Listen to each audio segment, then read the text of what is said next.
समादरणीय धार्मिक सज्जन वृंद, महर्षि दयानंद जी ने सत्यार्थ प्रकाश के पहले समोल्लास में ईश्वर के नामों की चर्चा की है। ईश्वर में अनंत गुण कर्म स्वभाव हैं और एक एक गुण कर्म और स्वभाव का एक एक नाम, इस प्रकार से ईश्वर के अनंत नाम महर्षि दयानंद जी ने बताए हैं। और उन अनंत नामों में परमेश्वर का सर्वोत्तम नाम ओम को बताया। इस विषय में महर्षि दयानंद जी प्रथम समोल्लास में लिखते हैं, ओम, यह ओंकार शब्द परमेश्वर का सर्वोत्तम नाम है, क्योंकि इसमें जो अ, उ और म तीन अक्षर मिलकर एक ओम समुदाय हुआ है। इस एक नाम से परमेश्वर के बहुत नाम आते हैं, जैसे आकार से विराट, अग्नि और विश्व आदि। तो ओम से विराट नाम भी आ जाएगा, अग्नि नाम भी आ जाएगा, विश्व नाम भी आ जाएगा। उकार से हिरण्यगर्भ, वायु और तेजस। मकार से ईश्वर, आदित्य और प्राज्ञ आदि नामों का वाचक और ग्राहक है। तो ओम को कहने से ईश्वर के और भी बहुत से नाम आ जाएंगे। कुछ नामों का यहाँ उदाहरण दिया है, अकार से, उकार से, मकार से, ईश्वर, आदित्य, प्राज्ञ आदि, ये जो नाम बताए हैं, इनका ग्रहण भी, इनका वाचक भी, इनका ग्राहक भी ओम है। इनका भी ग्रहण ओम से हो जाएगा। यही बात महर्षि दयानंद जी ने पंचमहायज्ञ विधि में भी लिखी है। पंचमहायज्ञ विधि में जो संध्या उपासना विधि है, उसमें दिया है, जहाँ गायत्री मंत्र की व्याख्या की गई है संध्या उपासना विधि में, तो वहाँ लिखा है संस्कृत भाग में, एतच्च सर्वोत्तमम प्रसिद्धतमम पर ब्रह्मणो नाम अस्ति। ये जो ओम है, ये सर्वोत्तम पर ब्रह्म का नाम है। और इसका एक विशेषण और दिया, प्रसिद्धतमम, ये सबसे अधिक प्रसिद्ध नाम है। फिर आगे दिया, एतेन एकेन एव नामना, इस एक ही नाम से परमेश्वर से अनेकानि नामानि आगच्छन्ति, परमेश्वर के अनेक नाम आते हैं। सत्यार्थ प्रकाश में लिखा था बहुत नाम आते हैं, यहाँ दिया है अनेक नाम आते हैं। इति वेद्यम, ऐसा जानना चाहिए।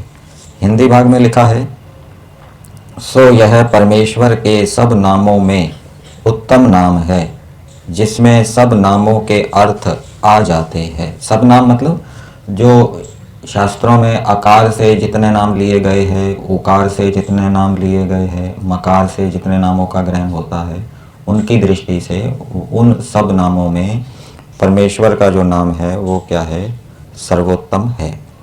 फिर आगे दिया है, जैसा पिता पुत्र का प्रेम संबंध है, वैसे ही ओंकार के साथ परमात्मा का संबंध है। तो इसी से मिलती जुलती बात वेद भाष्य में भी महर्षि दयानंद जी ने यजुर्वेद भाष्य में 40वें अध्याय के अंतिम मंत्र में दी है। अंतिम मंत्र है, हिरण्मयेन पात्रेण सत्यस्यापि हितम मुखम। इस मंत्र के भावार्थ में महर्षि दयानंद जी लिखते हैं, इस मंत्र के अंदर ईश्वर के सर्वोत्तम नाम ओम आया है। ओम खम ब्रह्म, ये मंत्र के अंत में दिया है। तो इसमें दिया है, परमेश्वर कह रहे हैं मनुष्यों को, भावार्थ में दिया है, मेरे सुलक्षणों से युक्त पुत्र के तुल्य। तो ये ओम नाम कैसा है, परमेश्वर के सुलक्षणों से युक्त है। और ये कैसा है, पुत्र के तुल्य, प्राणों से प्यारा मेरा निज नाम ओम है। तो यहाँ ओम को परमेश्वर का निज नाम भी कहा है और भी विशेषण बताए हैं। पुत्र के तुल्य, ये प्राणों से प्यारा है। और इस निज नाम से संबंधित बात सत्यार्थ प्रकाश में भी दी है।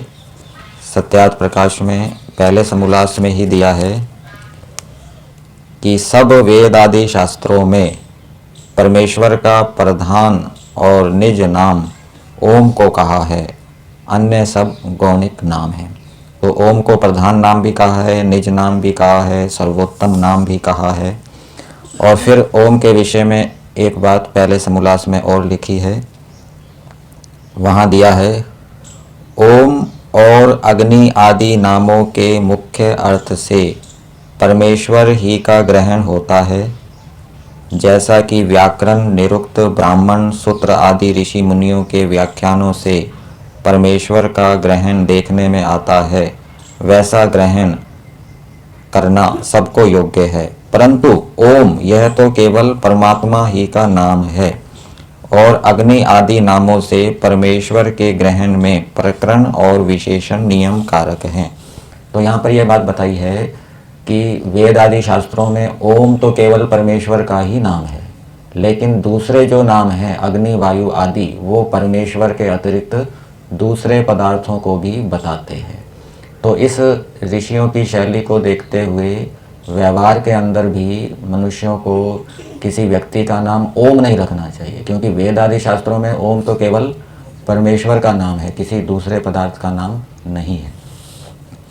फिर सत्यार्थ प्रकाश के पहले समोल्लास के अंत में ही ओम के विषय में लिखा है। ग्रंथ के प्रारंभ में भी ओम नाम लिखा जाता है, इसकी चर्चा की है।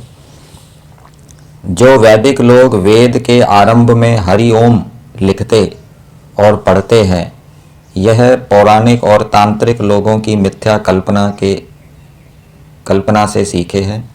तो वेद के प्रारंभ में हरि ओम नहीं लिखना चाहिए। वेद आदि शास्त्रों में हरि शब्द आदि में कहीं नहीं है, आदि मतलब प्रारंभ में कहीं नहीं है, इसलिए ओम व अथ शब्द ही ग्रंथ के आदि में लिखना चाहिए। तो महर्षि दयानंद जी लिख रहे हैं कि ओम या अथ शब्द ही ग्रंथ के आदि में लिखना चाहिए। और इस अनुच्छेद के प्रारंभ में दिया है, ऐसे ही अन्य ऋषि मुनियों के ग्रंथों में ओम और अथ शब्द लिखे हैं, वैसे ही ये शब्द चारों वेदों के आदि में भी लिखे हैं। तो महर्षि दयानंद जी ने ऋषि मुनियों के ग्रंथों को देखा होगा और उन ग्रंथों में महर्षि दयानंद जी ने अत शब्द भी प्रारंभ में देखा होगा और ओम शब्द भी देखा होगा। तो उस परंपरा का निर्वाह करते हुए महर्षि दयानंद जी प्रारंभ में ओम और अथ शब्द का प्रयोग करते हैं। जैसे महर्षि दयानंद जी ने गो करुणा निधि पुस्तक लिखी, तो गो करुणा निधि पुस्तक के प्रारंभ में आपको ओम भी मिलेगा, सबसे पहले ओम मिलेगा, फिर अथ गो करुणा निधि ऐसा मिलेगा। इसी प्रकार से व्यवहार भानु ग्रंथ लिखा तो सबसे पहले ओम मिलेगा, फिर उसके बाद मिलेगा अथ व्यवहार भानु ग्रंथः प्रारंभः। ऐसे ही सत्यार्थ प्रकाश में भी दिया है, सबसे पहले ओम दिया है, फिर उसके बाद अथ सत्यार्थ प्रकाशः ऐसा दिया है। ऐसे ही महर्षि दयानंद जी ने जो पत्र व्यवहार किया है, कहीं कहीं किसी किसी पत्र में महर्षि दयानंद जी ने प्रारंभ में ओम भी लिखा है, ऐसा पत्र व्यवहार के अंदर वर्णन आता है। और जो महर्षि दयानंद जी ने अपनी विल लिखी है, जो अंतिम समय में व्यक्ति लिखता है कि भाई मेरी संपत्ति का उपयोग कैसा होगा, तो जिसको स्वीकार पत्र भी कहते हैं, तो उसमें भी महर्षि दयानंद जी ने सबसे पहले ओम लिखा है, फिर उसके बाद अथ स्वीकार पत्र, इस प्रकार से अथ शब्द का प्रयोग किया है। तो महर्षि दयानंद जी ने ऋषि मुनियों की शैली के अनुसार ही व्यवहार किया है और वैसा ही महर्षि दयानंद जी ने वर्णन किया है। और वेद मंत्रों में तो जो वेद मंत्रों की संहिता है, वहाँ तो मंत्रों के आगे ओम नहीं है, लेकिन हम जो मंत्रों का प्रयोग करते हैं, स्तुति प्रार्थना उपासना के मंत्र बोलते हैं या दूसरे मंत्र बोलते हैं, तो उनसे प्रारंभ में पहले क्या बोलते हैं? ओम। तो ये भी महर्षि दयानंद जी ने हमें बताया कि मंत्रों के प्रारंभ में क्या है, हमें ओम बोलना चाहिए। इसी प्रकार से संकल्प पाठ बोलते हैं, तो संकल्प पाठ में भी सबसे पहले क्या होता है? ओम, ओम तत्सत। ये तो प्राचीन काल से चलता आ रहा है। ऐसे ही प्राणायाम हम करते हैं, तो प्राणायाम करते समय भी महर्षि दयानंद जी लिखते हैं कि ओम का जप करना चाहिए, प्राणायाम करने के साथ साथ ओम का जप करना चाहिए। तो इस विषय में महर्षि दयानंद जी ने सत्यार्थ प्रकाश के तीसरे समोल्लास में दिया है। बाह्य प्राणायाम के विषय में लिख रहे हैं कि जब वायु को हम बल से बाहर फेंकते हैं, रोकते हैं, फिर अंदर लेते हैं, तो घबराहट होने पर अंदर लेते हैं, तो वहाँ लिखा है, जब घबराहट हो तब धीरे धीरे भीतर वायु को लेके फिर भी वैसे ही करता जाए जितना सामर्थ्य और इच्छा हो, और मन में ओम इसका जप करता जाए। इस प्रकार करने से आत्मा और मन की पवित्रता और स्थिरता होती है। और जप जो करता है साधक व्यक्ति ईश्वर का ध्यान करने के लिए, तो जप जो किया जाता है वहाँ पर भी ओम का विधान किया गया है। ये भी महर्षि दयानंद जी जो बातें बता रहे हैं ये वेद आदि शास्त्रों के अनुकूल है, अपनी मनमर्जी से नहीं बता रहे। जैसे कि योग दर्शन में सूत्र आता है तद जपस तदर्थ भावनम, अर्थात प्रणव का जप करें और उसके अर्थ की भावना करें। तो वही बात महर्षि दयानंद जी ने 7वें समोल्लास में लिखी है, जहाँ पर यम नियमों में नियमों की चर्चा कर रहे हैं। तो वहाँ दिया है, सर्वदा सत्य शास्त्रों को पढ़े पढ़ावें, सत्पुरुषों का संग करें और ओम इस एक परमात्मा के नाम का अर्थ विचार करें, नित्य प्रति जप किया करें। तो ये वर्णन महर्षि दयानंद जी ने ओम के विषय में किया है, कहाँ कहाँ ओम का प्रयोग करना चाहिए। और ये जितनी भी बातें बताई है महर्षि दयानंद जी ने वेद आदि शास्त्रों के अनुकूल, ऋषियों के अनुकूल बताई है और स्वयं भी महर्षि दयानंद जी ने इसका प्रयोग किया है। तो ये महर्षि दयानंद जी की बहुत बड़ी देन है, जो ईश्वर के नामों के विषय में और मुख्य नाम के विषय में जो विद्या लुप्त हो गई थी उसको फिर से प्रकट किया है।